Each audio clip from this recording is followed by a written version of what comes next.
Chapter 101, Gap. Sophia and Faye took a break from their training and decided to have a chat and get to know each other better. During their conversation, the two also talked about how to deal with being overprotective before the fox eventually mentioned that she's become able to use her transformation magic again to turn into a humanoid hybrid, which Chloe had been begging to see ever since she found out her mother could do that. Really? Your first and only reaction is to call me adorable? Slowly shaking her head, the white and red fox girl stared at Sophia while addressing her in a disapproving tone. Here. Raising her voice, the blonde showed her arm into a portal that opened on her left and then pulled out a full-body mirror. Look at yourself. She placed it in front of Faye. That's the first reaction anyone should have when first seeing you. The fluffy fox girl looked at her reflection in the mirror for a moment. I forgot just how much Mira made me focus on the fluffy and cute side of things in her words. She awkwardly scratched her cheek in return. I knew Myra's tastes were excellent. Sophia gave her a thumbs up. Seriously though, you look really nice. There's absolutely no need to hide from Chloe. That's reassuring. But still. The tiger put the mirror away and circled around Faye a few times. My eyes are blessed. The goddess of fluff has descended. Is it really that much? The fox girl sounded awkward again. In theory, I've spent more time in a humanoid form than you have lived so far, but it still feels awkward to me to put it into words. Mira feels beautiful to me, and my daughter is perfect, but most of you girls all look pretty similar to me. I guess that's fair. The blonde nodded a few times. She could see how it would be difficult for her. All I can say is that Chloe should be grateful that she inherited your cuteness. Her tail is the same as yours, though not quite as magnificent, and it's adorable. She's got your height, too, huh? She lightly mustered the fox girl that was slightly shorter than herself. Her ears are from Mira, though. The shape of yours is quite a bit different. Also, her height is the only body feature she inherited from you, huh? The tiger took a quick glance at her chest and then also her legs. You're a lot more slender. Thighs included, as well. Yes, she's a healthy mix of both of us. Although, I'm not sure which hair she got. Sophia focused on her head. It seems like your hair has a lot of volume, but it's impossible to tell with such a short length. Why short hair in the first place? Long hair is a pain to deal with. Sounding slightly annoyed, Faye's head suddenly began to glow in a purple light. After it was gone, her previous hairstyle had changed into very long and straight hair. Just as before, it was still white, with many red accents and highlights from the roots all the way to the tips of her hair. Chloe's hair is closer to Myra's as the longer mine gets, the smoother it becomes. Mira and Chloe are the complete opposite. Oh. The blonde clapped a few times. How much hair changes a person? You look completely different now. Better or worse? The fox girl raised an eyebrow. I wouldn't say that one's worse than the other, just different. The long hair makes you look a little more elegant but also younger, while the short hair gives you a more mature but also playful image. Sophia looked a bit confused for a moment. Somehow, those images are a little cross, and one should cancel the other, but that's how it feels to me. Humanoid sense of those images eludes me. Faye wasn't sure what to say. Yeah, true. Sophia only nodded. Normally, I prefer long hair, but the short hair also totally works on you. There's also this style. The fox girl's hair shone again and turned itself into a neatly tied high ponytail at the back of her head in the same white and red color pattern. How's this? I kind of like how there's no hair around my nape, because it makes it more breathable and easier to move. Okay, that's just hot. It had quite a specific effect on the blonde. Okay, short hair it is. Not wanting to deal with that, Faye immediately changed her hair to the initial short style again. Ah. Sophia was disappointed for a second, but it didn't last too long. Well, the short hair is cute, too, so it's okay.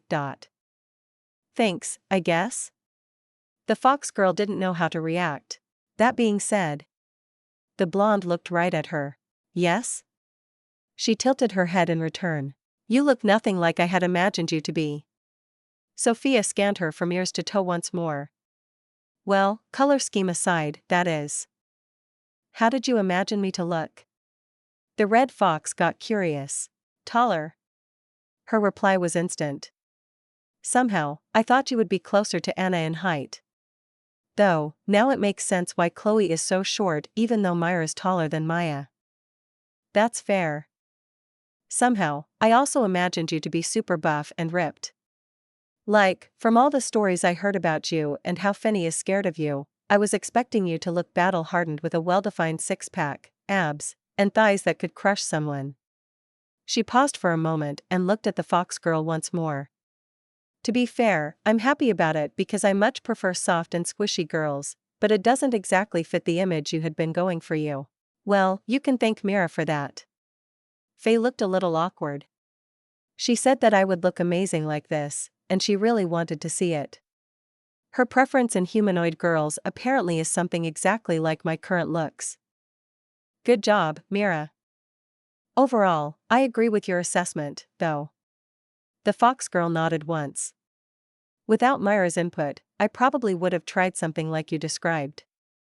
It's not like I cared about my humanoid looks back then, though, so I thought making Mira happy was more important than looking accurate to my image.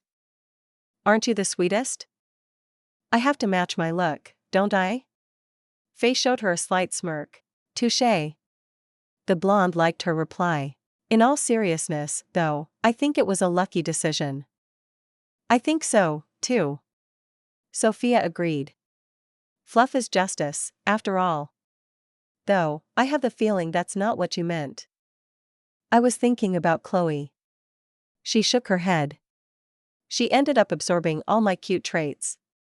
Imagine her personality, but having inherited, in your words, my tall and buff version, which likely would have led to her getting muscular with little to no effort thanks to Mira having made sure that she's always going to be healthy. Interesting thought, but yeah, would have been weird. The blonde nodded along. I mean, as long as you aren't unhappy with your looks and how everyone will call you adorable when they see you, all is fine, I guess. I'm neither happy nor unhappy. Faye took a neutral stance. Mira is happy, though. Chloe ended up perfectly, as well, and I don't really care. Sounds like a net positive to me. Exactly.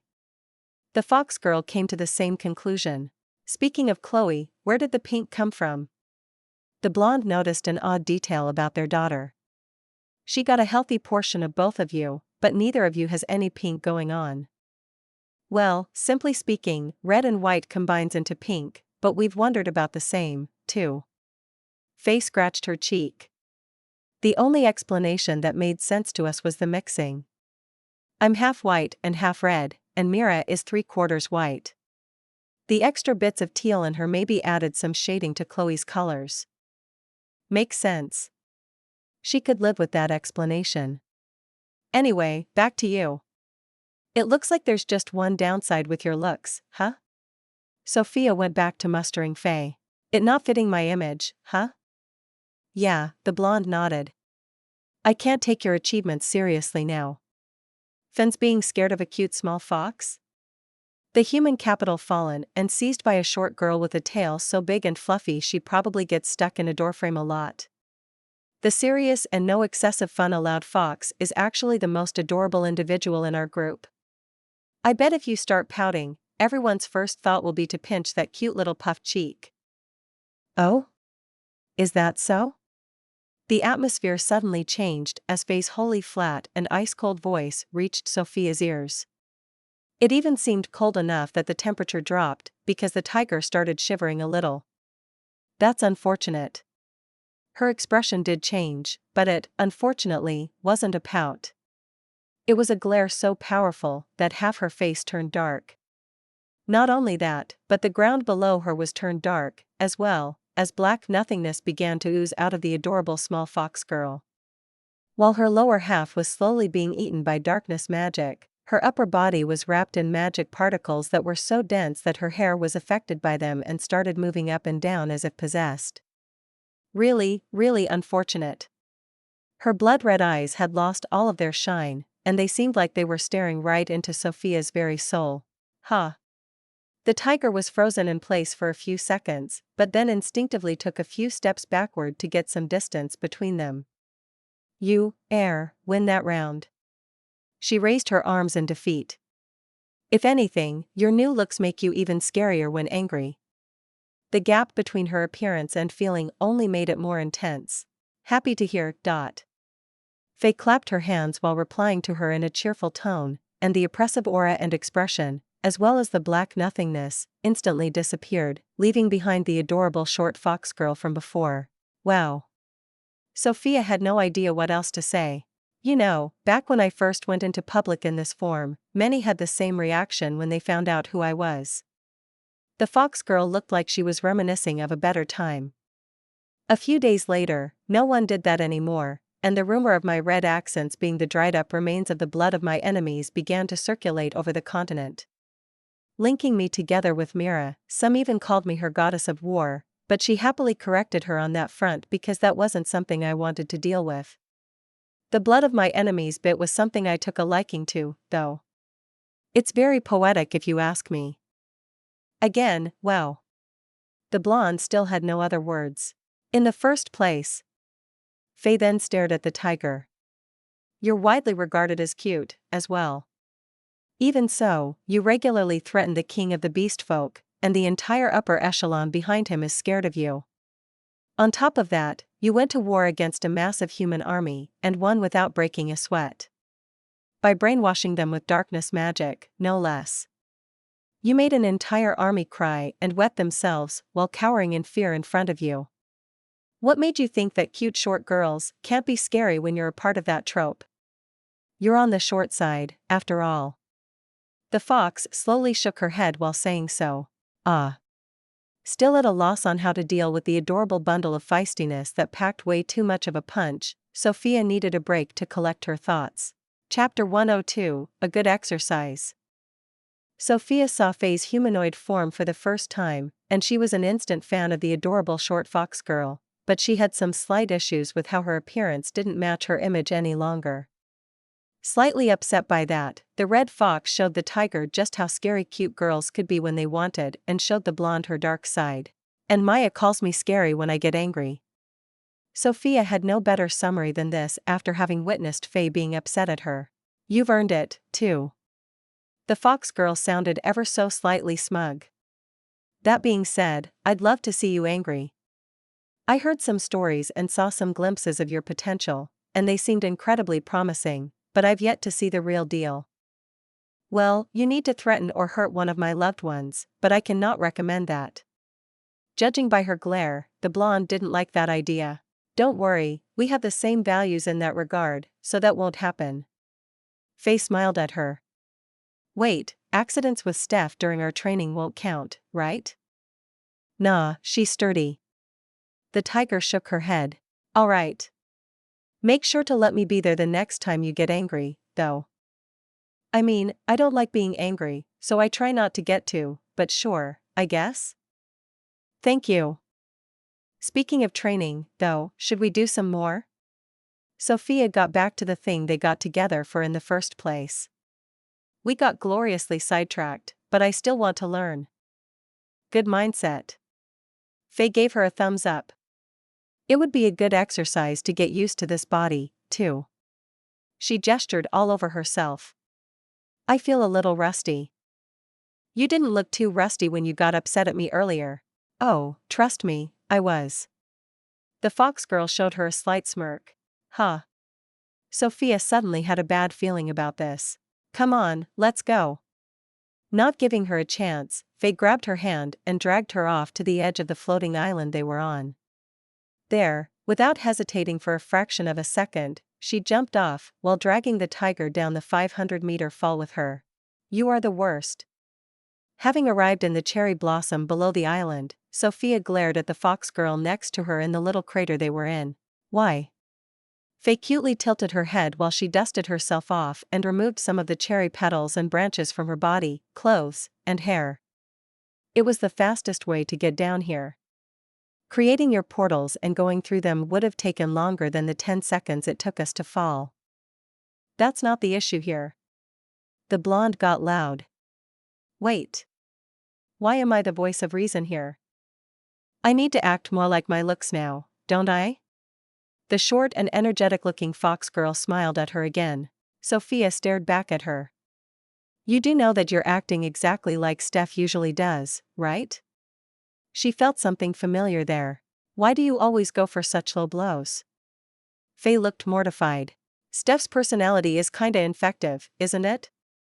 I'll only admit to being less strict inside your domain because it's a private space. The fox girl turned her head away. Sure. The blonde's voice turned cheeky. It definitely matches your looks more, but... Well, Ari said the same about letting loose in here, because no one can judge her. Exactly. Faye nodded.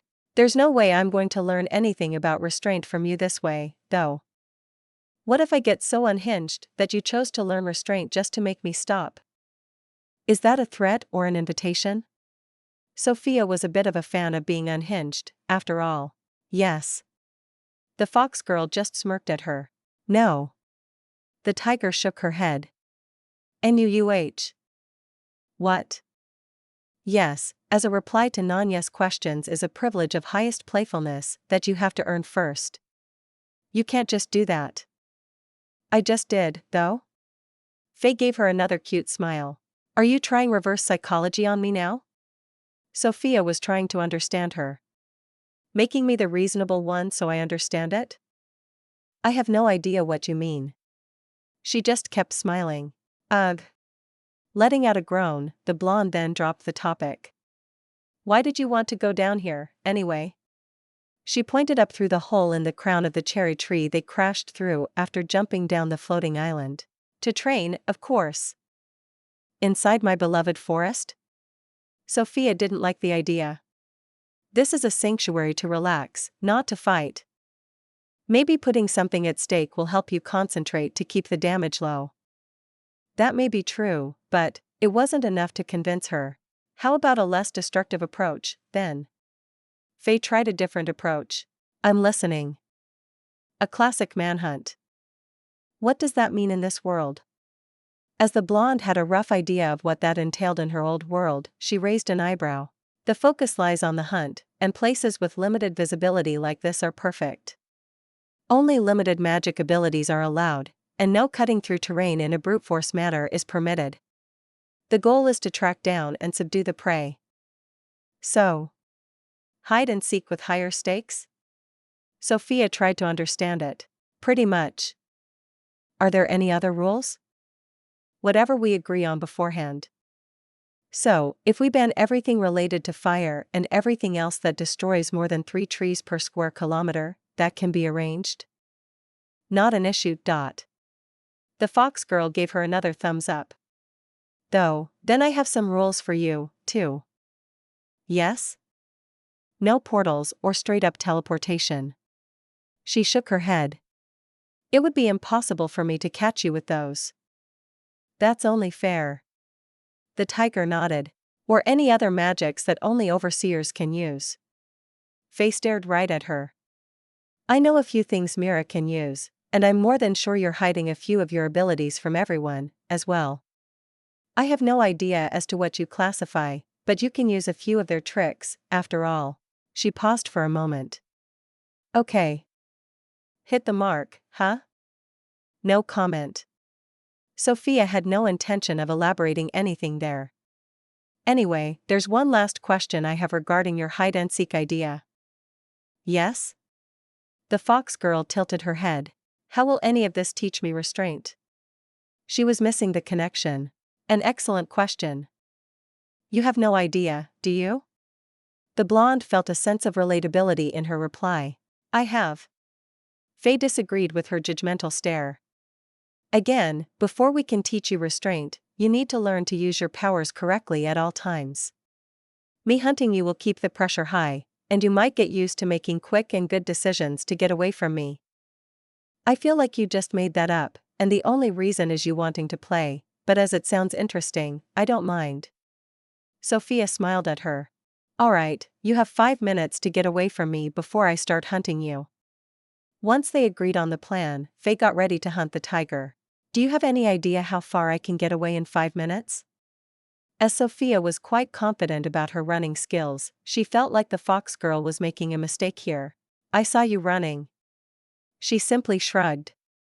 Impressive for a regular hybrid, but trust me, I am faster than you. Oh? And with that, the blonde's competitive spirit was lit. I'll make you regret this. Do your best. Faye wasn't intimidated by her. Okay, head on out. Bye. Jumping at the chance, the blonde disappeared so fast that only an afterimage of her was left for a fraction of a second. So eager. Faye just smiled in the direction Sophia disappeared in. Just like the younger sister. She seemed to be in a good mood. It pains me to admit that I can see why Chloe likes them so much and even loves one of them, but why are they all so airhead? That daughter of mine included. The fox girl wasn't just blaming the sisters. Once she finished complaining, she got comfortable under one of the weeping cherries while Sophia increased her lead in their already ongoing hunt.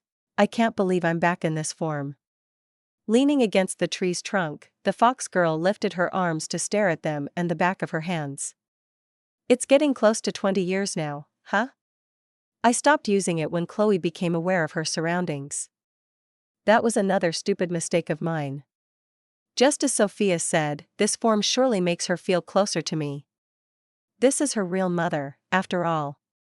I hope she'll accept it. I'm not a fan of it, but I'll get used to it again soon. Mira will be happy, too. She likes her humanoid version, and there are many things we can do together if we're both in this form. Alright, it's time to teach that smug tiger a lesson. She ended up being busy with her thoughts for about 10 whole minutes, before Faye decided to finally go and catch herself some striped prey. Afterward, she disappeared from her resting spot so fast that the wind she created ripped all petals from the tree she had been sitting under mere moments ago. Chapter 103, Hide and Seek. Faye wanted to get used to her humanoid body, while Sophia was looking forward to some more training. Combining those plans with each other, the fox girl suggested a manhunt, which basically was hide and seek with extra steps and assisted by some basic but non-destructive magic, as the blonde didn't want her cherry blossom forest to get destroyed by the two letting loose. I like how she's already lost the challenge of paying attention to details before we even started. Humanoid Faye was speeding through the cherry blossom forest while lightly chuckling to herself as she nimbly avoided every obstacle in her way. We can use detection magic, silly girl. I know exactly where you are. Continuing to run straight towards the fleeing tiger, the red fox girl quickly got used to her new body, causing her to be able to speed even more, and she caught up with the blonde after not even 20 minutes. How are you here already? Once Sophia noticed the fox girl appearing behind her, she immediately started panicking. That's not possible. I told you that I'm faster than you. Faye sounded extra smug with her reply. Even if that were true, there are limits. She didn't believe her. I ran in a completely random pattern to make it impossible for you to find me. Well, that didn't work out for you, didn't it? You still have to actually see a-WWOAH. The tiger was about to speed up when a root shot out of the ground right in front of her feet. Not having enough time to react, Sophia tripped and fell on the floor. You were saying?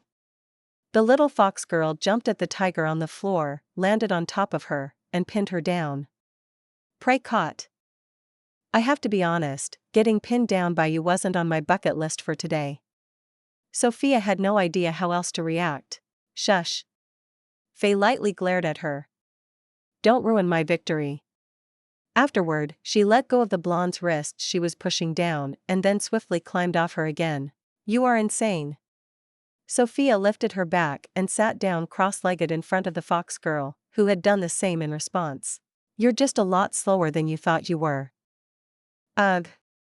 The passionate runner took a lot of damage from that. That being said, I'm a little disappointed. She shook her head. Even Steph held out longer during the manhunts we had. I was in my full form, too. Not in the rusty girl version I am right now. There's nothing rusty about you. The tiger got loud. Also, there's no way. I'm exercising with Steph a lot, and she has never won against me once. I said she held out longer, not that she's faster. Faye smiled at her with a smug reaction. We're running away from each other. Being faster is all that counts. Sophia started pouting. It's certainly important, but being smart is key. How is being smart going to help you here? Steph remembered that I could use detection magic before we started our first chase. The blonde went silent. Ah. Do you remember how all of this started? Because I want to make you think before you act. The fox girl slowly shook her head. To be fair, I was so concerned about my forest that I only thought about rules to save it from you. How happy are you with that excuse? Faye didn't seem to be overly content with it. I've had better excuses before. She awkwardly scratched her cheek. Wait. You said no special overseer magic. That's why I turned off all my information over my domain and where everything is, too. So? Finn's the one who invented the regular detection magic. It's basically just a hyper-focused version of the magic instinct every living being with enough authority has. I see. The tiger hung her head. Then again, it doesn't seem like me using it would have helped, huh? Not when I'm allowed to use it, too. Faye shook her head. At best, it would have taken me a little longer to get you. What was even the point of the chase in the first place, then? Sophia looked confused again. Besides the lesson of being more thoughtful before agreeing on something. I think that alone is already a big thing. She didn't share her disappointment. When Steph and I do the hunt, we simply ban that, too, and only rely on our instincts to find the other. Magical support is allowed as long as it stays reasonable, like using the wind to find the other. That sounds like it could work. Do you want to try again? The fox wanted to give her another chance. What's Steph's record? 2 hours and 17 minutes. Not bad, sis. She was proud of her for a moment. Wait, until she was found or caught? Caught. Alright, I'm looking forward to getting pinned down by you again in 2 hours and 18 minutes. I like the confidence, combined with a healthy amount of realism. Alright, let's go. Sophia jumped back on her feet and turned around. Okay, you have 5 minutes again. Faye also stood up. Though, this time, I really will give you only those 5 and not 10 like earlier. Wait, what? The blonde froze in her tracks. It took you only 20 minutes to catch me earlier. That was after you waited 10? Yep. The fox girl liked her shocked reaction. I can't wait until I get fully used to my body. You're scary. Thank you very much. It was a compliment for her. Once the advanced set of rules was put in place, Sophia got ready and disappeared into the forest as fast as she could. Should I point out the other 4 mistakes she made once I catch her, or should we just enjoy it for today? I'm starting to understand her a little, so it might be best to let her act a little more before I try some more things. Faye kept herself busy while she was waiting for the 5 minutes to be over. Okay, let's see, she disappeared in that direction. It was getting close to the time limit, and the fox girl was getting ready to start the chase. She closed her eyes and stood motionlessly for a couple of moments before she turned to her left. She's so loud. Aren't tigers supposed to be silent hunters? There's just no way she's going to last over 2 hours like that. Fair enough, I can't hear her here anymore just after the 5-minute mark passed. Faye was still looking in the same direction before she got going. Let's see how long it takes before that changes again. With that being said, she sprinted into the jungle and sped towards the area where she last heard Sophia. Alright, time for another try. After having run in the direction she last heard Sophia for around 5 minutes, the fox girl stopped and closed her eyes again to better focus on her hearing abilities. She changed direction, huh? She turned around 90 degrees to her right after listening to her surroundings for a while. Still, so loud, that girl. She's picked up her pace, huh? Faye made another stop after around 15 minutes of running to check if she was getting closer. I would have expected to have visuals on her by now. Okay, I'm significantly slower because I'm focusing on being silent, but still. She tilted her head while looking around. I can still hear that clumsy oaf, though. She's like a whirlwind, fast, but destroying every twig in her path. The fox girl rolled her eyes before adjusting her position a little to her left, before starting to run again. And she warned me about not destroying this place. Okay, I have to give her props for this. I didn't think she'd hold out that long. 20 minutes later, the red fox took another break to get an update on the situation. In fact, I can't even hear her anymore. Has she gotten far enough to get outside my hearing range? She shouldn't be, though. Closing her eyes once more, Faye then concentrated extra hard and stood there motionlessly for around a minute. Aha! Sounding triumphant, she immediately bolted deeper into the forest to her right. Something is not right here. It had been an hour in total since she started her chase, and the fox girl was getting an odd feeling. How does she keep getting away from me? Also, why do I only hear her every now and then? It should be a constant noise. She went silent for a moment. Right now, I don't hear a single thing. Is she trying the same? Hear me, and then adjust her direction based on that? She shouldn't be able to hear me, though. Wait. Is she tricking me with those sounds? Her eyes grew wide, and at that moment, she heard two different noises from different directions. That little, having come to that realization, Faye sped in the direction right between the two sounds she heard. Afterward, she kept going like that for around half an hour while making frequent stops to listen for new noises and trying to triangulate them to find the source. Unfortunately, it didn't seem to be working, and she had to come up with a new way to find and catch the tiger, who appeared to be more elusive than she had initially thought. Chapter 104, Hunting. The duo was in the middle of their second chase after Faye effortlessly caught the blonde in the first one, but it seemed like the tiger was doing a lot better in the current hunt. The fox girl had no issues locating Sophia inside the forest because the so-called silent hunter that tigers are supposed to be was anything but silent. That's what the fox girl had thought was going on, at least, but she eventually noticed that something wasn't right. Okay, what is going on? Faye stopped in the middle of a small clearing around a little lake in the middle of the cherry blossom forest and turned to look around her. Why am I hearing her in the distance to my left, right, and right in front of me? She seemed rather confused about the situation. Is she tricking me? This possibility was starting to make sense to her. I've described her as a whirlwind earlier because she was sounding like it. Is that what she's doing? Creating literal whirlwinds to distract me while running in a different direction? The fox girl tilted her head. Not too shabby. She then nodded a few times. She's doing decent when not pressured, huh? The fox girl looked a little proud. Creating the whirlwinds in different directions at the same time over a wide range puts the cherry on top.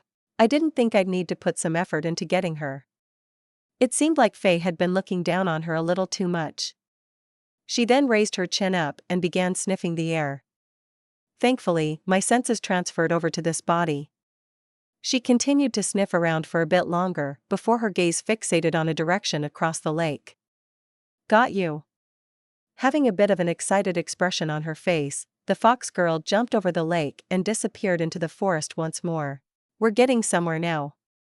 It had been an hour and 20 minutes since the chase had begun, and Faye's confidence was on the rise again. She's definitely been here. Not only is her scent getting stronger, but I can also see broken twigs and other markings too. There's only one issue: she arrived at a path that had clearly been used by someone not too long ago, but as the fox girl first looked to her left and then her right, she wasn't sure in which direction Sophia had run. I'm surprised she knows how to cover her tracks in a way you can't exactly tell which way she went. The broken twigs haven't fallen in a specific direction, and the stepped-on grass and cherry petals are blurred, too. Was she using wind magic around herself to scramble everything? Clever, but... She then looked to her right. The scent is a little stronger this way, and I can hear two sounds right now. Faye went silent for a moment. One doesn't make any sense, and the other one matches the path. Having decided on a direction, the fox girl immediately darted along the path and was trying to make up time for the next 20 minutes. Have I made a mistake? The fox girl eventually reached the end of the path she had been following and looked confused. How did she do this? Her scent was getting stronger and stronger until it just vanished once the track ended here.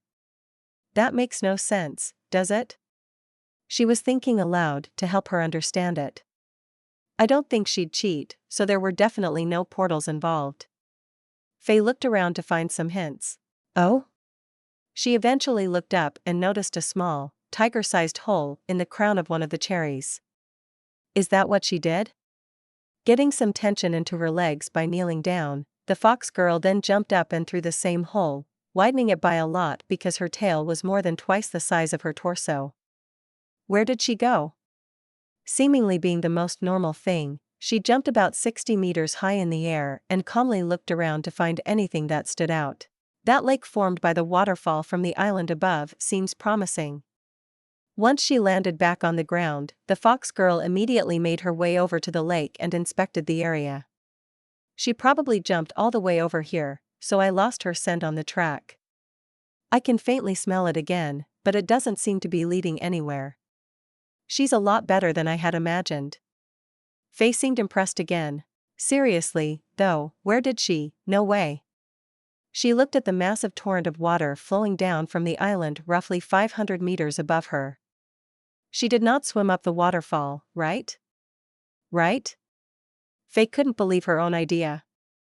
Well, I'm running out of options, so, Faye then jumped into the lake and freestyled her way up the violent waterfall like it was no big deal. Comparing her to a regular being would be an insult to everyone involved. Great, now I'm wet. Having arrived on top of the island after just a couple of minutes, Faye looked a little dejected, especially after glancing at her tail, which lost around 80% of its volume while being dripping wet. She then first shook herself a couple of times before using air magic and drying herself with a little whirlwind all around her. Not sure if that's the solution, but better than before, at least. The fox girl looked at her tail again after it turned into a gigantic ball of pure frizz. Oh. I will ask Mira if she can take care of my tail for me. Her mood instantly brightened up again. There's more good news, too. Once she finished drying herself, Faye looked around on the island a little bit and quickly spotted a small puddle next to the river and a few footsteps that were still wet. I can still make out her scent, too. Someone was in a hurry, huh? Her expression turned smug. It doesn't seem like she's faked them either, so, the fox girl followed the footsteps to the edge of the island to see where the tiger went. So, we're doing island hopping now? Her view fell on another small floating island around 300 meters in front of her.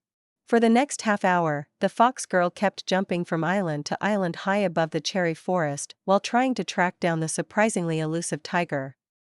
Whenever she found a hint of her having been on the island, Faye continued on, and whenever there was nothing, she backtracked to the previous one before going in a different direction.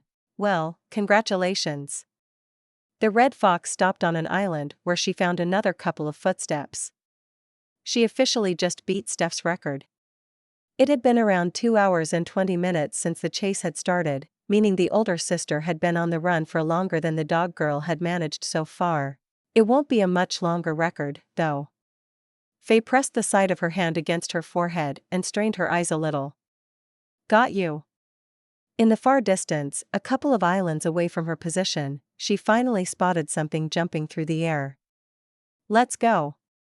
Before even finishing those words, she kicked the ground and catapulted herself in the direction of the tiger. The fox girl used so much force that she even moved the island she was on out of its previous position in the sky. She needed only 2 minutes to catch up with the tiger, and it only took that long because Sophia eventually noticed the approaching doom and desperately tried to evade the fox girl and put some distance between them again. Naturally, it was of no use, and the inevitable eventually happened. Noo. The blonde made one last desperate attempt to jump from one island to another, but that was the last mistake she made in the chase. It's over. While the tiger was in the air, Faye used all of her strength to launch herself at Sophia to catch her in midair. Tackling her first, the fox girl then wrapped her arms around the tiger and tightly hugged her to make sure she couldn't wiggle herself free. Faye was well aware Sophia was ultimately stronger than her, but she also knew that the scatterbrained girl would forget about that in this situation. It's my win. No. Sophia only let out another scream. Afterward, something unfortunate happened. As Faye jumped the blonde so hard, they left the trajectory to the island and ended up falling towards the cherry blossom forest below them again. This time, it came with a little twist, though, and the two, while continuing to hug, made a 500-meter deep dive right into one of the many little lakes inside the forest, causing a massive splash the moment they hit the water. Great, I'm wet again. The fox girl felt a sense of déjà vu as she sat down at the shore of the lake while taking care of her wet clothes and sad-looking tail. You don't say? Sophia, sounding a little upset, was lying on her back next to her, sprawling out her limbs and looking quite exhausted. You're way too extreme. Thank you very much. Faye looked to her side and smiled at the tiger. Afterward, she created a miniature twister of warm air around them and used it to dry both of them. Congratulations on beating Steph's record, by the way. The fox girl then gave her a thumbs up. You held out longer than her. Only by a few minutes, but a win is a win. Let's go. It was enough to cheer her up. Oh, I'm going to be so smug about it in front of her. Before that, you have some explaining to do, though. The fox girl finished drying herself and took a glance at her frizzy ball of a tail, before focusing on Sophia. You did some things during the chase I'd love to get an explanation for. Cute. All the blonde could focus on right now was the fluffy-looking ball of fur behind Faye, so she needed a little break to regain her focus and be able to answer her questions. Chapter 105, Strategies. The chase between Sophia and Faye came to an end, and the fox girl had inevitably won in an explosive final where she tackled the blonde mid-air, which caused both of them to crash down into a lake over 500 meters below them. On the plus side, the tiger had beaten Steph's record of evading the fox for over 2 hours. Okay, now that we're done, not wet anymore, and clothed again, let's talk about what happened. The duo was still next to the lake they had crash-dived into when Faye wanted to start a conversation. Wording. The blonde didn't like the way she phrased her sentence. No, the fox girl slowly shook her head as she looked right at her. Come on, I wouldn't be me if I hadn't used that chance. You basically handed it to me on a plate. Sophia didn't think she should or could be blamed for that. I can and will blame you for that. Faye was taking none of it. Fine. She gave up. So, what do you want to talk about after our passionate last 2 hours of nothing but action and you wanting me? Huh. The red fox reacted with a sigh. Okay, what's up? The tiger actually gave up. I want to know about the tactics you used that made you able to evade me for so long. But that would put me at a disadvantage for our next chase. Sophia didn't like the plan. How about there won't be a next time if you don't tell me? Faye's expression turned smug. So unfair. The tiger started pouting in return. Okay, but in return, I want to hear which mistakes I made and how you found me in the end. That seems fair. The fox girl was okay with the deal. Though, I feel like you already know what I did, anyway? Sophia didn't think she even needed an explanation. I have my suspicions, but I'd like to hear it from you. I guess that makes sense. She nodded along. Well, in the beginning, I just ran as fast as I could to get some distance between us. After a couple of minutes, I started noticing that I was way too loud, to a level where even a deaf person could hear me, and slowed down so that I didn't break everything in my path to keep down the noise. I knew that you'd easily close the gap between us that way, though. The tiger made a slight pause. Being that loud gave me an idea, though. Being loud on purpose, huh? Faye finished her sentence. Exactly. She nodded. Just not me being loud, that is. Sophia lightly corrected her. At first, I threw some bigger stones I found a couple 100 meters away from me, but I didn't feel like it was working overly well. I heard some light thuds every now and then, but it wasn't enough to pay attention to them. The fox shook her head. I put them under regular forest noises. Yeah, I thought so, too. Sophia scratched her cheek. Then, I remembered how most of the noise I created came from the speed I used to get away from you. It sounded like a whirlwind literally tearing through a forest. That. She agreed. That's why I started using air magic to create some weak miniature tornadoes before running in a different direction. So it wasn't you being incompetent to be stealthy, but you having set up a red herring for me, huh? Faye didn't like how she had actually been fooled for a while at the beginning of their chase.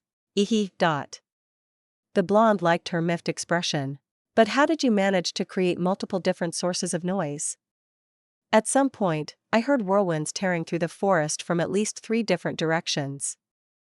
Well, one of them was me, because I thought it wouldn't matter anymore if I was loud when there are multiple sources. I enchanted some stones with air magic and threw them as far as I could to create some confusion. You certainly succeeded with that. You love to hear it. The blonde seemed a little smug about that. What made you change your strategy, though? Halfway through, I noticed that there were no more extra sounds anymore. Because I know that you are cleverer than I am. Sophia smiled at her. I had the feeling that you'd eventually realize my little trick and ignore the sounds. The multiple sources of sound actually were your mistake. Faye nodded along.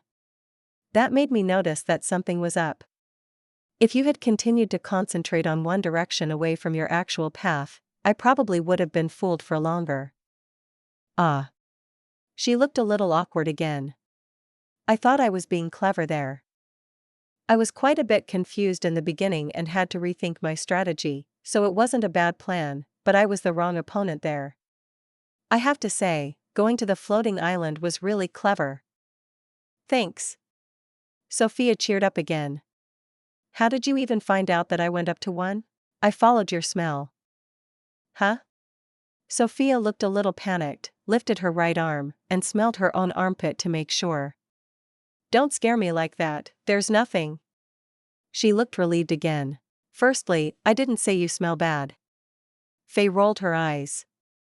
Secondly, I still have the sense of smell of my full fox form, which has been massively enhanced by magic, so even without an excessive smell on your end, I can still make it out over a very long distance. I hadn't thought about that. You sure didn't. The fox girl smiled at her. Once I noticed that the noises were a false trail by you, I began sniffing you out and followed your scent instead. That finally got me to a path you made that led me to the waterfall you used to swim up to the island. Ugh. I even jumped to the lake from that path to hide my tracks.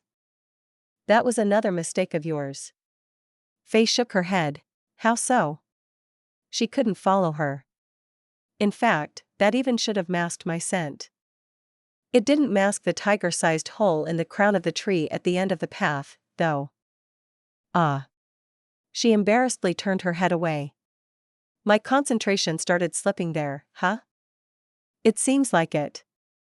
The fox girl thought so, too. As the lake with the waterfall was the only notable thing in the area after I jumped through the same hole, I went to check it out, and sure enough, I picked up your scent again, and the waterfall was the only option from there on out. I should have paid more attention there. Once I arrived on the island, things got rather easy. Faye's voice turned confident. Not only did I find some tracks of you again, like some wet footprints, but you also only had limited places to go from there on out. Yeah, my concentration was definitely gone at that point. It took me a while because I had to jump back and forth between islands to find your scent and track, but you saw the result. You tackling me midair and us falling down over 500 meters and headfirst into a lake. Yeah, I noticed that. Hee hee. Ah. Sophia suddenly raised her voice. I should have gone back down into the forest after jumping from island to island a couple of times. Oh, that would have been a cheeky move. The fox girl nodded a couple of times. I probably would have noticed after a while, but it would have bought you a lot of time. Maybe even enough to get out of my scent range. Too bad. The tiger looked highly disappointed in herself. For the next time, I'll definitely try to trick your sniffing skills. I'm looking forward to it. Faye took the challenge. I'll ignore our first hunt, but I'm quite impressed about this one and how crafty you were. Thank you very much. She was happy about the praise. Now, I have a question for you, though. Ask away. Seriously, did you change your personality during your transformation, as well? The blonde stared at her. You joked about matching it to your looks, but it's way too different. Where's the serious, strict, wise, and no common sense breaking fun allowed fox? You sure are a rude one. The red fox shook her head in return. Don't dodge the question. It's highly situational how I act. Faye looked back at her. We wouldn't have done the hunt in the regular world because way too many unforeseeable things could happen. I respect your wishes, but I don't really care about your domain on that level. That's why I have no qualms about letting loose here. It's similar to Myra's domain, where I usually go to train with Steph. I know it will be repaired instantly, and no one else can get caught up in our nonsense there. That's fair, but is that really all there is? Sophia furrowed her brows in response. Well, you can ask Fan and Aura about it. My strict personality is my prominent one, because my sense of duty is very high, but they will confirm that I also play around when the circumstances are right. Me knowing a lot more about magic than is known in the regular world, thanks to Mira, also adds to that. I have the self-given duty to not interfere in that area, so I'm strict about ridiculous magics, as well as my instincts to protect Chloe at all costs because I know how dangerous magic can be. So the domains are like a holiday home to you? Pretty much. Faye liked the analogy. Especially yours. Because you care more about Mira than you do about me, fair enough. She couldn't blame the fox for that. I mean. She scratched her cheek. Not exactly false, but I was speaking about the extra rules you mentioned that apply to your domain. Not being able to get hurt, and even more so, not being able to hurt others, is such a nice thing that actually made me start to like this place and not just simply treat it as a plaything of overseers and whatever you are supposed to be. I'm really proud of my rules. You should be. I guess it makes sense that you seem a bit more relaxed and outgoing, then. I haven't really spent that much time with you, either, so it was even more of a shock to me. I bet Steph already knows more of that side of yours. She's partly responsible for it, too. Oh? The blonde tilted her head. I mean, you were kind of right about the times when you said I picked up some habits from your sister. I knew it. Mira encouraged me to do so. The fox scratched her cheek. Steph's the partner of our daughter, so you should try to understand her better and see why Chloe loves her, is what she said. Let's go, Mira. Sophia was proud of the overseer. That doesn't mean I fully approve of Steph yet and am happy about how hyper she is. I will continue to be strict with her, especially in the regular world, and hell will break loose if she ever dares to hurt my baby. Fair enough. Sophia had no intention of stopping her there. Well, I'm happy you're trying to give my sister a chance and found something to your liking in my domain. I have mixed feelings about the first part, but I'm positively surprised by your views on things, especially regarding friends and family. Ehe. I will show no mercy if you do anything stupid, though. Especially when you do something ridiculous in the regular world. Her strict side returned. I will continue to try and teach you some manners, too. As well as ensuring that you pay more attention to your surroundings, magic, and your general situational awareness on top of your non-existent broken common sense even for someone that understands magic as well as I do. Good luck. Sophia smirked at her. Afterward, the two continued to chat for a good while longer to try and understand each other better. Chapter 106, Cozy Time. Sophia got curious about Faye's personality because it seemed to have changed drastically after the transformation into her humanoid body. It turned out to be more of a coincidence because Sophia simply hadn't spent enough time with her yet. The changes were primarily based on the fox girl not being in the regular world, where she feels responsible for upholding discipline and order, thanks to her extensive knowledge, combined with her wanting to understand Steph, the girlfriend of her daughter, better, among various other things. Fin. The duo weren't the only ones having a good time together. Even before Sophia returned home, running into Faye, and everything that happened after, Chloe went to visit the male wolf in his forest to spend some time with him. Well, that's certainly a surprise.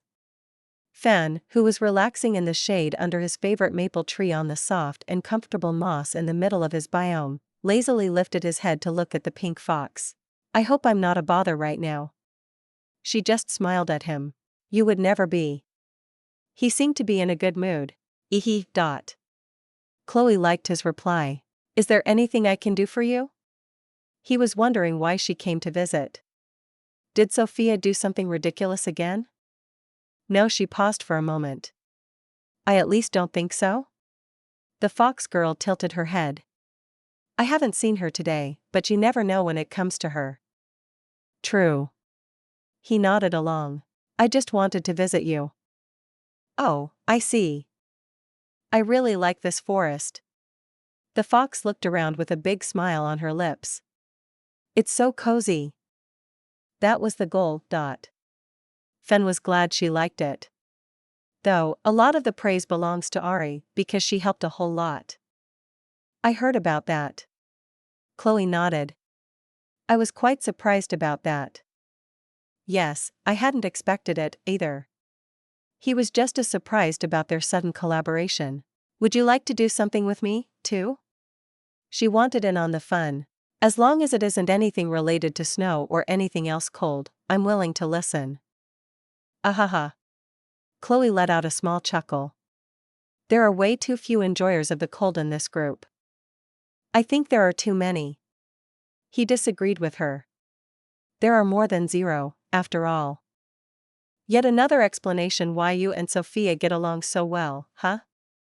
And Ari. Fen agreed. She seems to dislike the cold the most, after all. Don't worry, while I prefer the cold, I would never force it on anyone. That's reassuring to hear. Do you plan to leave this place completely natural, or are there any plans to make something homely inside the forest? For example? He showed some interest in her question. Something like a small and cozy log cabin somewhere inside here somewhere. Napping outside is nice, but knowing Sophia, there will be a weather system in her domain sooner or later. Outside naps are a lot less enjoyable when it's raining. A fair point. Fen nodded. Especially if you add a fireplace, something like that is quite enjoyable. After our cozy winter evenings in the Capitol Mansion, I knew you'd like that. Your favorite spot was on that rug right in front of the fire, after all. I am unable to say anything in my defense. I knew I'd get you with that. I think I'd like to keep this forest natural after all, though. Fen liked the place he and Ari created, so he was reluctant to change it that much. That being said, I wouldn't be against the idea of creating a new area with a cozy hut like that in the middle of it. I'd love that. Chloe lightly clapped her hands while smiling at him. Okay, hear me out on this, okay? Her eyes suddenly started sparkling. Half of the coziness of napping in front of a fireplace in the mansion came from it being winter and how you see it being snowy and cold outside from the windows, right? I suddenly don't like where this is going. The wolf had a bad feeling. Again, I'm not going to force you, but think about maximum comfiness possible. Fine, go on. Fen reluctantly let her continue. Imagine a densely grown and evergreen needle-leaf forest full of firs, pines, spruces, and larches. In the middle of that forest, we will place the coziest log cabin in existence. Here comes the twist, though. Can we do it without the twist? The wolf already had a feeling he'd know what it was. That's the most important part. The fox shook her head. The entire forest and the hut will then be covered in a nice layer of snow. Not on a level where everything is completely buried in it, but rather just a nice coating of white everywhere. Once Sophia has the sky thing sorted out, we'll make it permanently night with the starriest night sky anyone ever saw. Enough to illuminate the area and make the snow and forest look extra cozy. He sounded conflicted. I like the sound of it, but we just escaped the snow hellscape. To be actually working with it again. Not to mention that I'd need to go through it whenever I want to get to the comfy fireplace.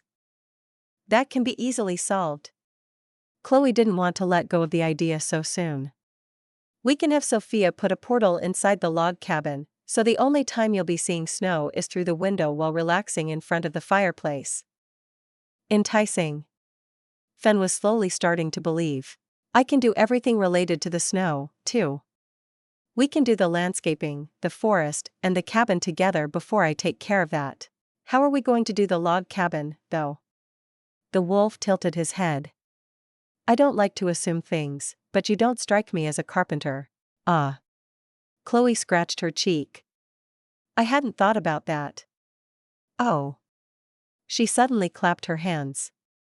There are a lot of great carpenters in the village where we met. I'm sure we could commission them to make one for us. I doubt a small cabin would cost all that much, not to mention that we're, kinda rich? After all, we just need to deal with a slightly strong monster to get a huge reward. That could work. Though, do you think Sophia would let them in here to work on it? Do they have to? The fox looked at him. Alex and the others from the village could build it there, and once it's done, Sophia goes and yoinks it like the cottage back in the capital. That tiger of ours is quite handy, isn't she? Very. Chloe nodded. So? Let's go? If you keep the snow away from me, I'm inclined to give it a try. He was still worried about that part. More comfortable places to nap are always welcome, after all. Yay! The fox girl looked delighted. Should we start right now? I don't see why not. He nodded. Let's head over to the village first to ask Alex and the others about the log cabin. Afterward, we can start planning out the area. Okay. Afterward, they returned to the cottage and headed to the portal hub there to travel to the elven village where the group first met Chloe. Remind me to tell Sophia that she should sort out that portal hub of hers, okay? The duo arrived in the blonde's treehouse inside the village hidden in the forest near the capital, and Chloe felt like complaining to the wolf. That is a good idea. Fen nodded. It's just a massive all-white room with about 40 portals leading to wherever. They're not marked, either. She seemed a little upset. It took us 4 tries to get here. Indeed, some signs surely wouldn't hurt. He saw the issue. A little bit of grouping them into similar destinations, either. Exactly. Chloe agreed with him. Well, whatever, let's head over to Alex and tell him about our plan. Dropping the topic, the duo went to the bar that was the central gathering hub of the village to look for Alex, an older foxman with brown hair who had been more or less leading this place. Chloe. Fen. Entering the bar, the man in question spotted them first. What a surprise. It's been a while. Alex. Chloe waved back at him. What brings you here? Naturally, the male fox got curious about them. We've come for a business inquiry. The pink fox was highly excited about her plan. Oh ho! Alex was in high spirits, but also looked rather confused. Bless me with details, my dear. We're looking for some skilled carpenters to build us a log cabin. Chloe showed him a bright smile. You've certainly come to the right place. We have a bunch of amazing carpenters, but I thought you all left to travel? What sense does a cabin make in this context? Sophia has a fancy type of magic that can transport everything, regardless of size, from one place to another. I only want it to be made here, but the cabin will be placed somewhere else once it's done. Huh. Alex nodded a couple of times. So, you want a log cabin, huh? He didn't even try to comprehend what he just heard. The coziest one. Chloe nodded. Alright, let's head over to our best carpenters. I'm sure they're delighted to receive a job request from our cutest pink honorary villager. Yay! Afterward, the trio left the tavern, and Alex guided them to the mentioned carpenters to let Chloe explain exactly what she wanted to get in her cozy dream cabin. Chapter 107, Big Baby Wolf. Chloe went to Fen's cozy forest to pay him a visit. There, she suggested creating another comfortable place together with the wolf because she wanted to spend time with him, Fen was reluctant at first because the pink fox suggested something involving snow, but a warm fireplace inside a cozy log cabin in the middle of a snowy forest did catch his interest in the end. I can't wait for it to be done. Chloe and Fen were back in the entrance hall of the cottage inside Sophia's domain, and the fox was energetically bouncing up and down. You sure went all out with it, too. Fen turned his head to follow the pink swirl zooming around him. What was that about keeping it small and cozy again? It didn't end up that big. She stared back at him. A small kitchen and a bathroom were necessary. An extra bedroom wouldn't hurt either. You're the one who wanted that extra large fireplace and bigger living room. That was the sole reason I agreed to your plan in the first place. Fair enough. The fox wasn't going to tease him. Should we get started on the forest now? Can we even do that without Sophia? Fen tilted his head. She needs to give us a place and a piece of land with saplings to get started. We could get a pine sapling from Aura, but that's not really it. Steph's working on a taiga that would be the perfect basis for our forest. She has exactly the trees we need. The area is so big that she had Sophia place portals all over the place to quickly get from one spot to another there. If we go to the very edge of her biome, we should find a pristine spot with a lot of saplings. That sounds like a plan to me. Let's go. Still in high spirits, Chloe guided him to the portal that led to Steph's place, and from there, they took another one to get to the edge of the dog girl's biome, where everything was left untouched. You could have warned me that Steph's portal hub in her place is inside an ice palace. There was something the wolf had to complain about once they arrived. You wouldn't have come with me if I did. The fox girl just smiled at him. There was nothing he could say. Anyway, you were right about this being a good spot. Fen looked at the area around them. It was a barren taiga on a completely flat terrain with some shrubs here and there, together with some firs, pines, spruces, and larches in varying sizes. Most of them could still be classified as saplings. We should be able to turn this place into something cozy with ease. Yay! Chloe was happy he wasn't upset with her. Oh, should we add a little river next to the cabin? Rivers are cozy, right? I wouldn't be against it. The wolf nodded. Sophia's cherry blossom forest is in a hilly area. Do you think we can do something similar? I feel like the most atmospheric would be for the log cabin to be in a little valley enshrouded by a massive mountain range all around it, together with the river flowing through it. The fox girl tilted her head. I really like the idea. She agreed with him. Sophia mentioned that it took about 30 times her powers to create that forest, though. Are we able to do that? Maybe not as fast as her, but with both of us together, we almost match her authority, so it shouldn't be impossible? If I remember right, your regeneration is even faster than hers, too. Good point. Chloe hadn't thought about that. Also, her cherry forest is massive. If we encircle the entire valley with the mountain range, we only need a couple of kilometers in each direction because you can't see past the mountains. Fen added some details. You're right. She lightly clapped her hands. Do you have any idea how we do that, though? Oh, hey Blue. While the fox was tilting her head and wondering how they could put their plan into motion, their favorite bird suddenly appeared out of nowhere and landed on her shoulder before lightly rubbing its head against her cheek. That's a good question. The wolf ignored the perfect timing of the parakeet's arrival and focused on Chloe. I understand how plants grow under the influence of magic, but how it turns into a complete landscape is beyond me. I asked Mira about that because I wasn't satisfied with what I heard so far. Chloe smiled at him while petting the bird on her shoulder. It felt like she was hiding something from me, but it seems like nature and magic are in a symbiotic relationship. Raw environmental magic, so the particles some of us, myself included, can see, apparently can change into base elements and materials. Magic gets absorbed by plants, and they generate new magic in return. The excess magic generated can turn into things beneficial for the plants, like more and better soil. She didn't want to explain how any of it works, though. Just that it works.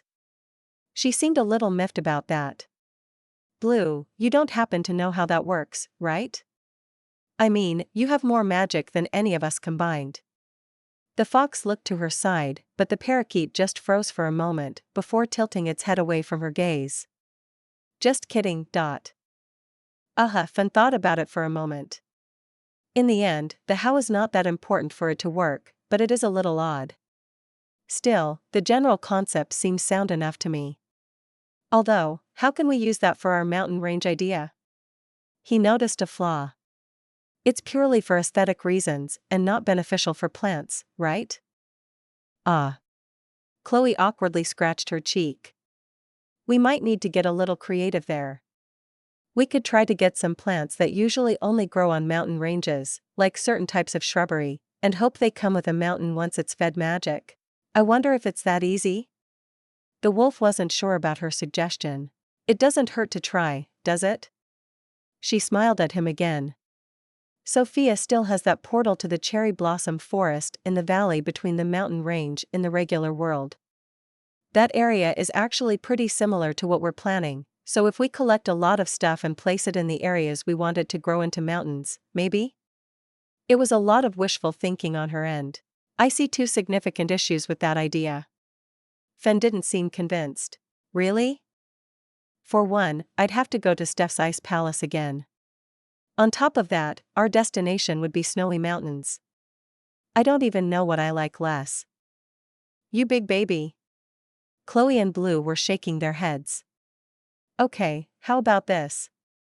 This lovely bird and I will go and collect the things from the mountain range while you're going to outline the valley and where the mountain range should be. You're quite fast, after all. That sounds a lot better. He was a fan of that. Okay, let's go. Energetically raising her arm, Chloe, with the parakeet on her shoulder, disappeared through the portal. Such an energetic girl. Letting out a small sigh, though not sounding annoyed in the slightest, Fen also got to work. Can you believe him? After walking through a couple more portals, Chloe and Blue finally arrived in the original cherry blossom forest they found hidden behind the mountain range in the regular world, where the fox girl glanced at the bird. How can a big wolf like him be such a baby? In response to that, it just chirped a couple of times as it flew over to a cherry tree and landed on a branch there. Exactly. Chloe thought so, too. Not that she understood the parakeet. Oh, right, we haven't told you about our plan, huh? The fox was still talking with Blue. Fenny and I want to make the coziest winter-themed forest. We already ordered an amazing cottage for maximum comfy. We want to place it in a valley that's encircled by a massive mountain range all around. Inside the valley, we want a little river together with a dense taiga-like forest with lots of pines, firs, spruces, and the like. Afterward, I want to coat everything in a nice layer of snow. Doesn't that sound amazing? In response to the hyper girl, the parakeet just nodded. Right now, we're going to collect plants that grow on the side of the mountain range in the hope that if we feed them magic inside Sophia's domain, it will also grow a mountain because the plants only grow there. I know it sounds far-fetched, but we really want those mountains. Do you think it could work? Listening to her, Blue paused for a moment and then just tilted its head. Yeah, no idea what I was expecting. Chloe shrugged at the seemingly clueless bird. Okay, let's just collect a bunch of plants and see what happens. Afterward, she began walking over to the mountain on her left. Having arrived there, the pink fox climbed up it a little and collected all sorts of little plants she recognized being exclusive to only growing there and nowhere else before returning to Fen later on. Chapter 108, Planting Plants. Chloe and Fen were trying to find out how they could make their cozy winter theme work. They went ahead and ordered a log cabin from the carpenters in the village where they first met the fox girl. Afterward, while struggling to understand how it really worked, the pink fox went to gather plants that exclusively grew on mountain ranges in the hope it would affect the landscaping in Sophia's domain when they fed them with magic. I'm back. After around 2.5 hours, Chloe returned to the area Fen was in and lightly greeted him while carrying a bunch of small plants in her arms. Blue was flying around her while having a little plant in its beak, as well. Welcome. The wolf lightly greeted her. I just finished marking the outline of the valley. too. We're right in the middle of an oval, with a radius of 5 to 10 kilometers. I felt like a perfect circle would be a little too unnatural. I think it's way past 500 square kilometers in total. Way more than enough, if you ask me. The circumference I marked had a good 100 kilometers, as well, so I also got a nice workout out of it. Sounds good. That's plenty big indeed. She smiled at him. Wait. Chloe then looked down at her arms. I don't think I have enough plants to mark an outline of 100 kilometers. It seems like you have about 20 plants there? 25, Chloe corrected his guess. 26 with the one Blue's carrying. That should be enough, I think. Fen tilted his head. It's enough for every 4 kilometers. It sounds like a big distance, but in the grand scheme of things, it should still show the shape we want it to be. That's true. She nodded. It's not like it must be a perfect oval, either. Wait. Chloe suddenly got loud. Doesn't that mean we have to walk the whole 100 kilometers to place the plants? She didn't like the sound of that. That's too much for frail little me. Lazy little you mean? Fen looked right at her while shaking his head. Blue then landed on the wolf's head and did the same before he continued. There's nothing frail about you. Fenny, can I get a lift? She didn't even bother protesting his correction because there was nothing she could protest, and she went right to plead with him. For someone being raised by that fae, you sure are spoilt. The wolf rolled his eyes. It's exactly because I was raised by her. Chloe smiled at him. You've been with her in the past, right? So, you should very well know how she is when her dutiful side is on break. That might be true, but still. Please. She just looked at him with upturned pleading eyes. You've been learning how to do that from your puppy girlfriend, huh?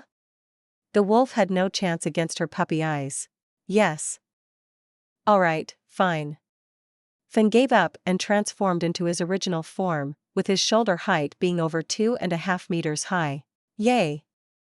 The pink fox immediately jumped on his back while Blue was still on the wolf's head from before his transformation.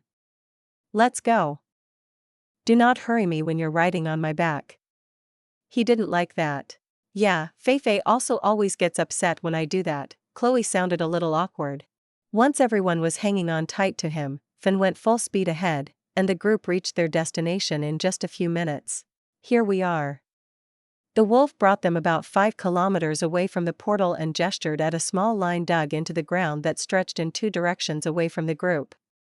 That's the perimeter of the oval I mentioned. I see. Chloe, who was still on his back, nodded a couple of times. I assume you used magic to dig this line? Yes. He nodded.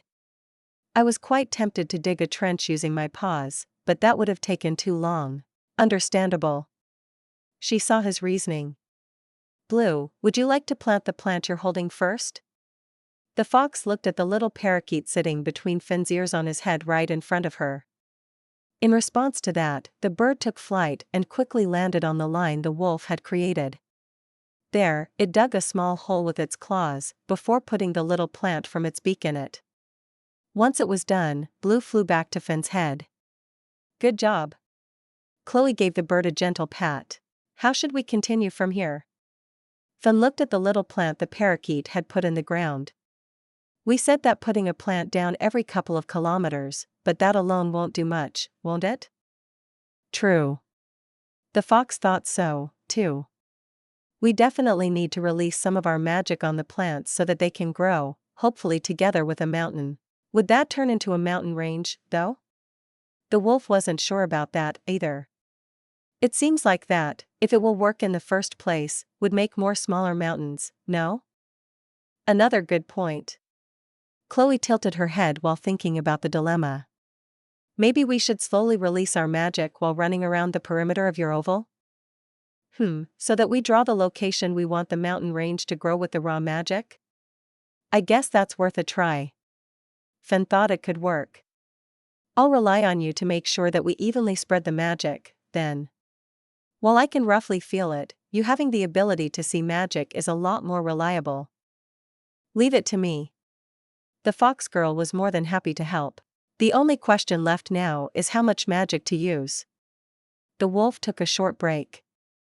The perimeter is around 100 kilometers, so that roughly means we can use 1% of our magic per kilometer. That doesn't sound enough to grow a mountain, does it? If you put it like that, it does seem like it wouldn't be enough. Chloe nodded. Still, Sophia made that massive forest with about 30 times her powers.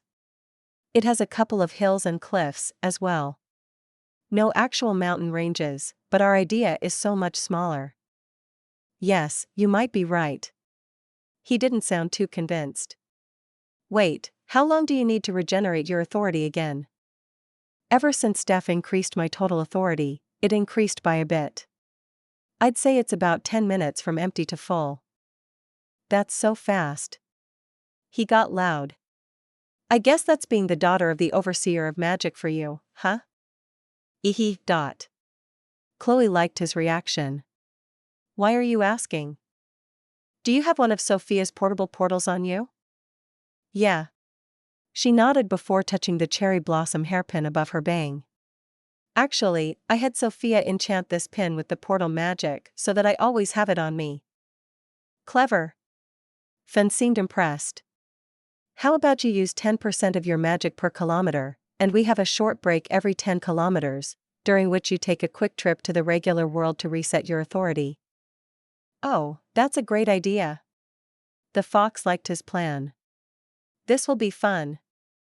Fen ran alongside his previously created line, and they planted 2 more of the plants on the way before taking a break to let Chloe's authority reset. It seems like you're running low? The wolf noticed how he could barely feel any magic on the fox any longer. Yep, I'm about done.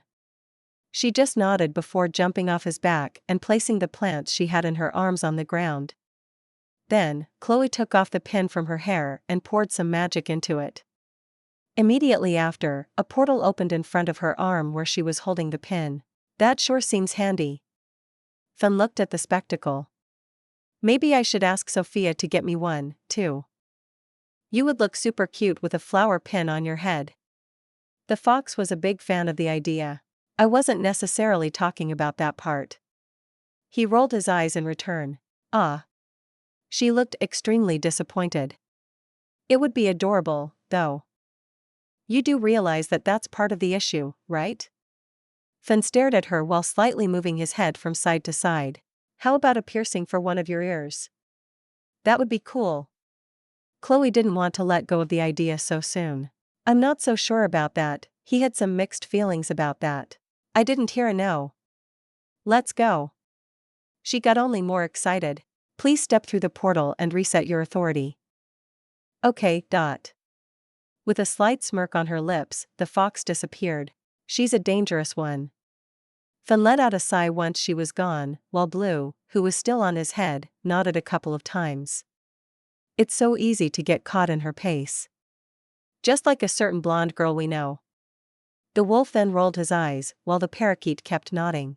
Alright, let's continue. Precisely 10 minutes later, the energetic fox returned and immediately jumped back on Fen's back, before pointing forward over his head. What did I say about hurrying me? He didn't move an inch in return. Ah, right, I'm sorry. Chloe quickly apologized. I'm too excited. Should we continue? That sounds better. The wolf reacted with a slight nod before he started running. Afterward, they continued along the line the wolf made beforehand while putting a plant in the ground every couple of kilometers as the fox girl took frequent breaks to reset her authority. And we're done.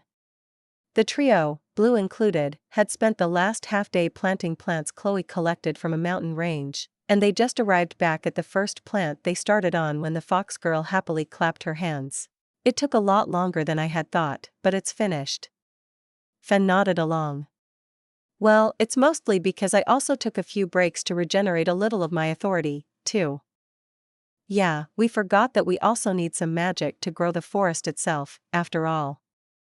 Should we do that right now? Fen tilted his head. I guess it would be best to head back to the center and spread out our remaining authority from there. Sounds like a plan to me. The fox girl liked the idea, and they moved to the center of the oval where they had planted the plants until now. There, the two released almost all of their remaining authority all around them. So sparkly. Chloe marveled at the raw magic particles she could see all around for a moment before using a little bit of air magic to scatter and evenly distribute them over the entire valley they were trying to create. That should be it. Phew. The wolf let out a sigh. Should we call it a day? This turned out to be more exhausting than I had anticipated. True. Chloe agreed. We have to wait for a day or two now to see how it turned out, anyway. I just hope it forms into a nice mountain range, together with a forest in the valley like we imagined. That would be nice. Okay, let's go home. Blue, are you coming with us? She looked at the bird that was still on Finn's head while pointing at the portal next to her. In response to that, the parakeet shook its head before immediately taking flight. Before long, it had disappeared from sight as well. I guess someone's busy, huh? The pink fox shrugged while watching the bird leave. Once the two were alone, they stepped through the portal and decided to take it easy for the rest of the day. Chapter 109, Storing Magic. Chloe and Fenn were still working on their cozy winter biome and were making great progress after they agreed on how to do it. The two still weren't sure it would work because they were assuming a lot of things about magic, but they were motivated, and that's all that was important. Well, I can't say I was expecting that. Sophia and Faye, as well as Chloe and Fenn, weren't the only odd duos of the day. Mira was in the small cottage of her own domain when she opened the door for a guest. What can I do for the esteemed princess of the Beastfolk Kingdom? She smiled at Anna, who had come to visit her for some reason. I hope I'm not a bother? The tall tiger looked a little awkward. You would never. The overseer was still smiling and gestured her inside. I take it you want to chat? Thank you. Anna entered the cottage, and the two went to the living room together, where they sat down. So, what's up? Having gotten comfortable on the sofa across from the princess, Mira tilted her head while looking at her. I've come for guidance. Oh ho. She nodded a few times. What for? I want to get better at using magic. The tiger raised her voice. I feel like I'm lagging behind in the group. You've certainly come to the most knowledgeable individual in that regard, but you also know that I can't just tell you things about magic. You already broke this rule more times than I can count, and that's just talking about all those times I was present when Sophia or Chloe wanted to know something. B. I also know that you will confirm things when I guess correctly, so I just have to throw enough ideas at you. That's what those two do, too, after all. What an observant princess. The overseer scratched her cheek. You don't really need to be observant for that. I just love my daughter, okay? Sophia's your daughter? Anna tilted her head. It would explain so much, but... I'm talking about the pink one. The overseer got loud. Sophia's just a curious tiger that knows how to get answers out of me. I want to be that tiger, too. The princess pointed at herself. Alright, throw some stuff at me, and let's see what happens. Okay. She sounded pretty determined. When Sophia, Chloe, and I were exploring the cherry blossom forest, we found a cave with a massive translucent crystal. Blue landed on it and accidentally showed us that the thing sucks magic out of you and stores it. The three of us then poured all of our magic into the crystal until it got all sparkly while glowing in a pink light. That little parakeet, Mira rolled her eyes, knowing full well that it wasn't accidentally. Anyway, we all wanted to see a crystal forest, and when we returned to the same place the day after, the area had turned into exactly that, and the crystal became translucent again, ready to absorb more magic. So, what's the question? Was our theory correct?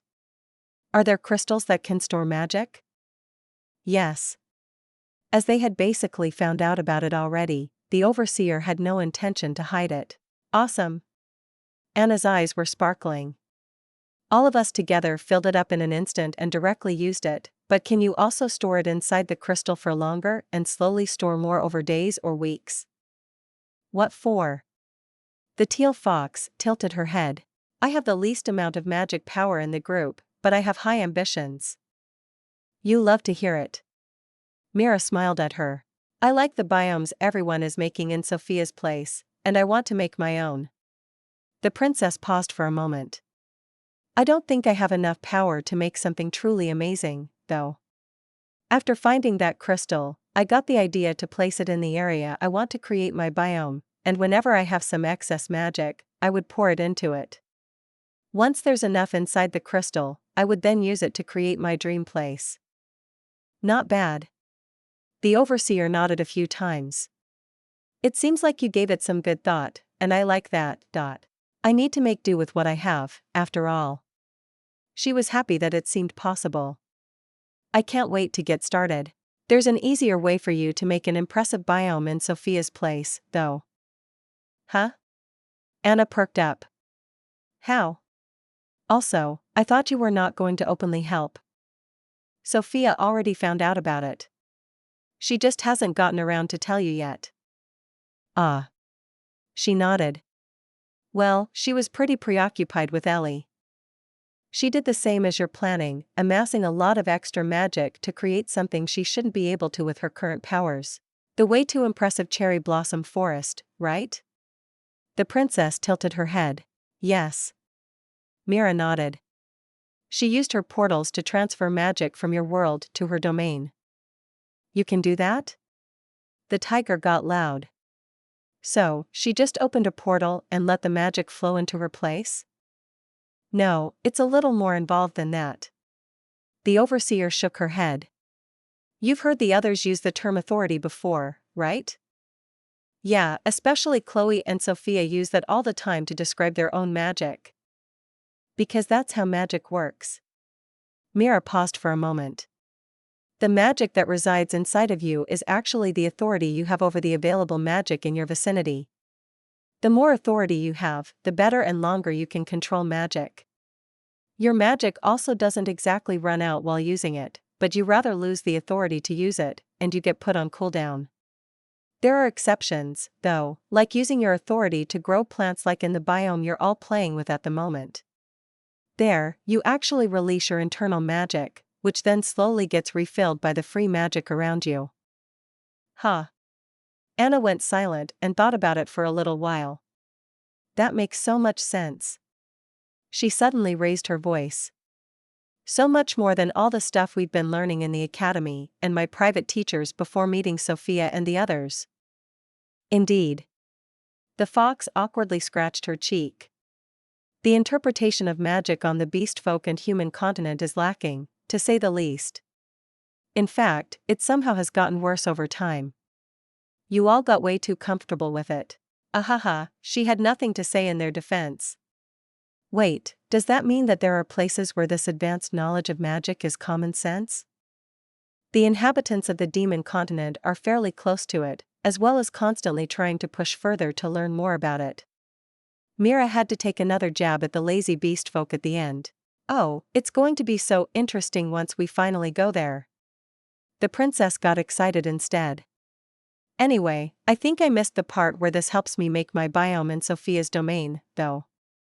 Right, we went on a bit of a tangent there. Mira got back to the initial topic. Sophia used a trick and was on both sides at the same time. While being in your world, she was regenerating her authority, but at the same time, she also was sending her raw magic through the portal by putting a part of her body through it. Why is she so clever about the weirdest things? Anna was impressed by the fellow tiger. That's an excellent question. The overseer had wondered about the same many times, as well. She's a most interesting fellow. I can't argue with that. The princess nodded in agreement. Wait, so I could just relax at home back in the castle all day while sticking a part of my body through a portal and slowly transferring my magic? That's exactly what Sophia did for her cherry blossom forest. That's so cheap. The tiger got loud. To be fair, she and Chloe are pretty much the only ones that can do it like that. They only need a couple of minutes to reset their authority completely so they can keep transferring magic for the entire day. You, unfortunately, can't do that. Ah. She hung her head in return. True, it takes me about half a day to fully be able to use magic again. Well, doesn't that mean the crystal would be the best for my situation, after all? Anna scratched her cheek. It doesn't seem like Sophia's portal trick would help me with my biome, or am I missing something? There's nothing you gain from using the crystal either, though. At least not for this. Mira got a little cryptic towards the end. What does that mean? Just because you release your internal authority as pure magic, it's not gone.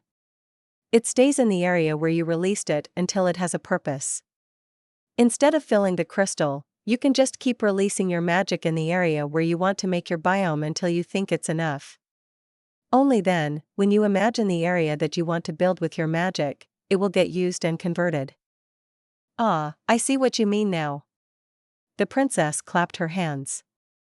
I thought that once you release your magic, it will latch on to the next best thing, but now that you mention it, the trees we played with also only changed after we wanted them to.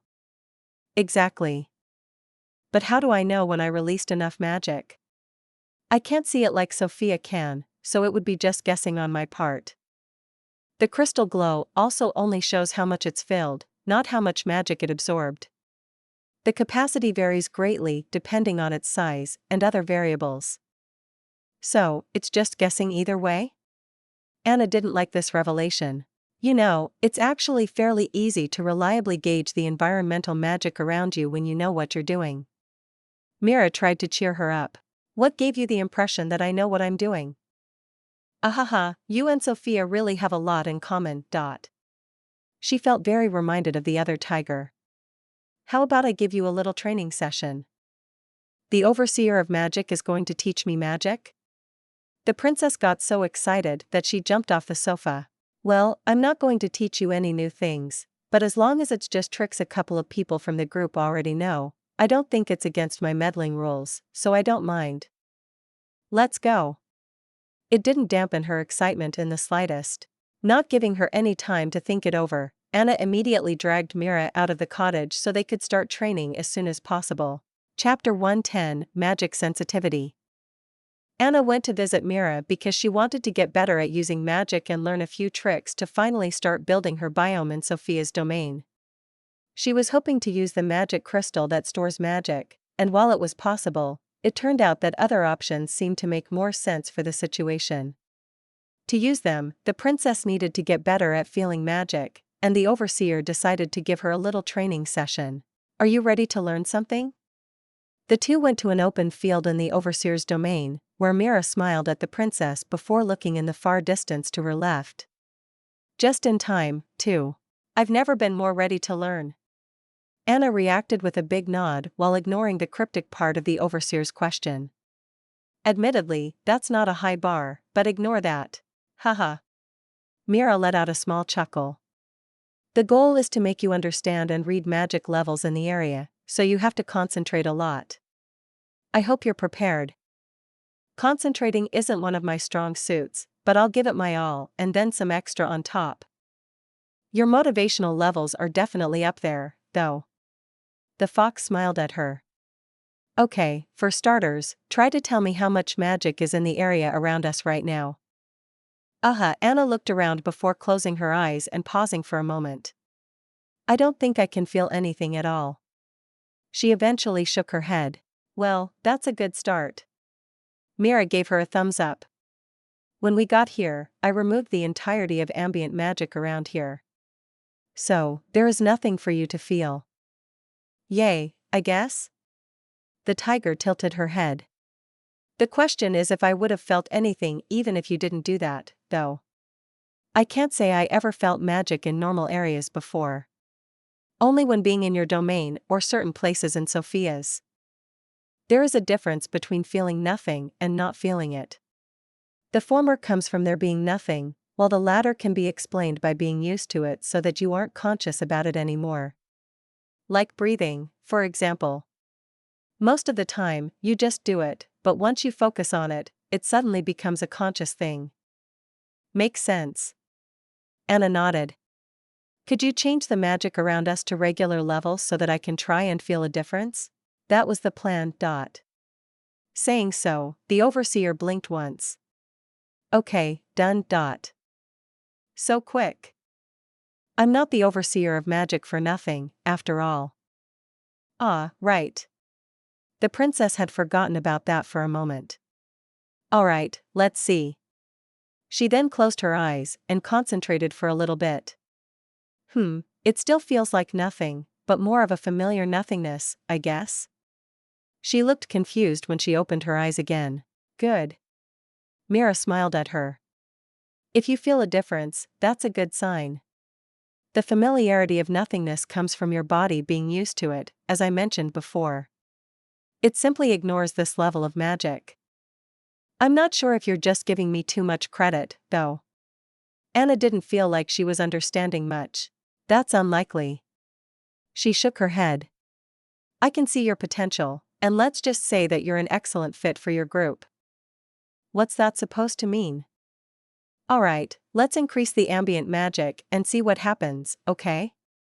The overseer ignored her questioning expression and closed her eyes for a second. Okay, try and guess what I did.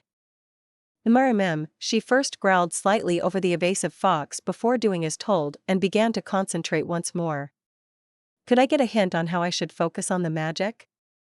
Magic is power, among many other attributes, so try to see if anything feels more powerful than usual. Power, huh? With her eyes still closed, Anna turned around on the spot a couple of times to feel her surroundings. I feel more powerful in certain areas in Sophia's domain, like in the cherry blossom forest or in the area around your cabin, but right now and here. She tilted her head and paused for a second. The air maybe feels a little richer, if that makes any sense to you? It does. Mira nodded. It was a subtle increase, so it might have not been enough to make a meaningful distinction for you. Okay, try again now. I changed it a little more. Let's see. This time, the princess went silent for 2 whole minutes. I still wouldn't call it powerful, but it feels quite nice. Like, it's comfortable to be here? More akin to being loosely wrapped in a fluffy blanket if I had to describe it. That's an interesting take. The overseer looked at the tiger. I like it, though. How much higher is the magic around us right now? Around double the usual amount. And it only feels like a comfy blanket to me? Anna was disappointed in herself. To be fair, Sophia's forest is several hundred times above the usual level, and my cabin area is in the high 4-digit area. Ah. The tiger went silent. Doubling the ambient magic sounds like a lot at first, but it's actually a very subtle change in reality. Mira was smiling again. In fact, I only wanted to test and see if you feel anything different at all on this level. I'm surprised you could differentiate it to such a level already. Really? Anna's face lit up. I told you that you have potential. Let's go. Her motivation reached a new high. Alright, let's try something more tangible next. Saying so, the teal fox closed her eyes, and immediately afterward, a pure white dome with a diameter of 100 meters and 50 meters high enshrouded them. The ground below then had been replaced by it, as well. This is the base of domains. It's the same thing you see all over Sophia's place, because she's not able to fill it yet. Right now, we're disconnected from the rest of my domain, and I've set it up in a way that magic can't cross the dome. Okay? Looking rather confused, the princess tilted her head. The feeling of the comfy blanket is gone, too. It's back to nothing again. Yes, there's currently no magic inside this dome. She nodded. It's your turn now. My turn? The surprised tiger pointed at herself. Exactly. What should I do?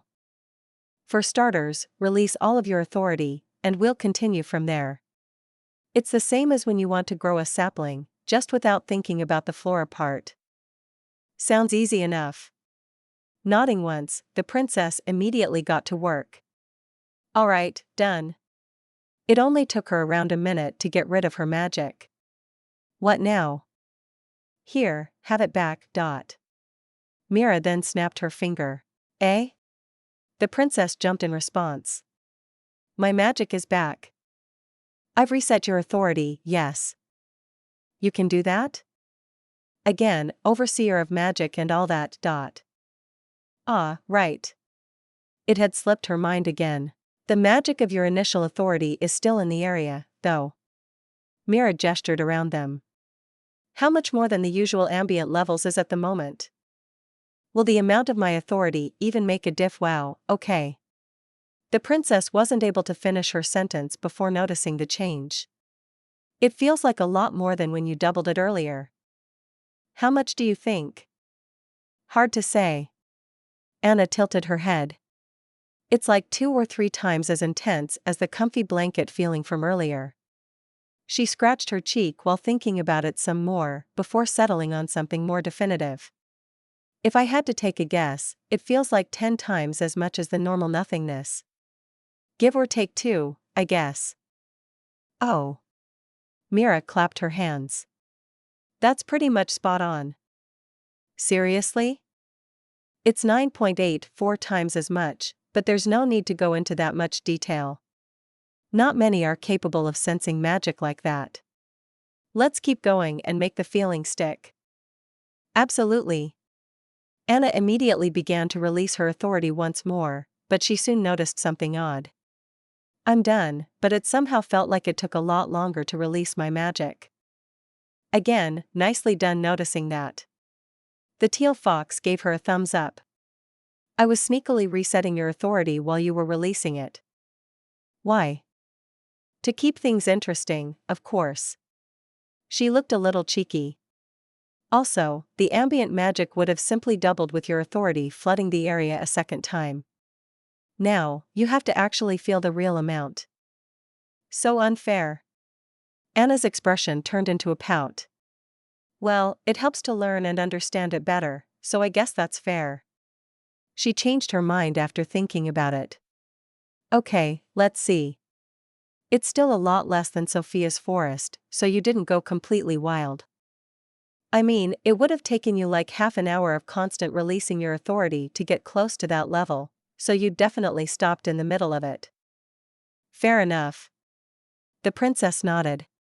So, it definitely feels like more than double as before, but the exact number is even harder to guess than the last time. I'm inclined to say that it tripled from before, so around 30 times the base level? Try a little harder. Mira didn't seem fully content with her guess. The tiger scratched her cheek while walking around in the area for a little bit to get a better reading. It could be as much as 35 times the amount, but I'm fairly confident that it's not more than that. 30 times was the correct answer. Hey! Anna got loud. Not cool. It's all training. Is it? The tiger raised an eyebrow. Why does it feel like you're just having fun with me? Must be your imagination. Really? Anna didn't buy it. Yes. Mira just nodded. Let's continue. Okay. Even though she was still dubious of her motivation, the princess agreed because she knew that she'd greatly benefit from it regardless. After a short break, Anna continued her training for a reasonable amount of time while Mira was giving her clues, resetting her authority, and obviously teasing her a lot.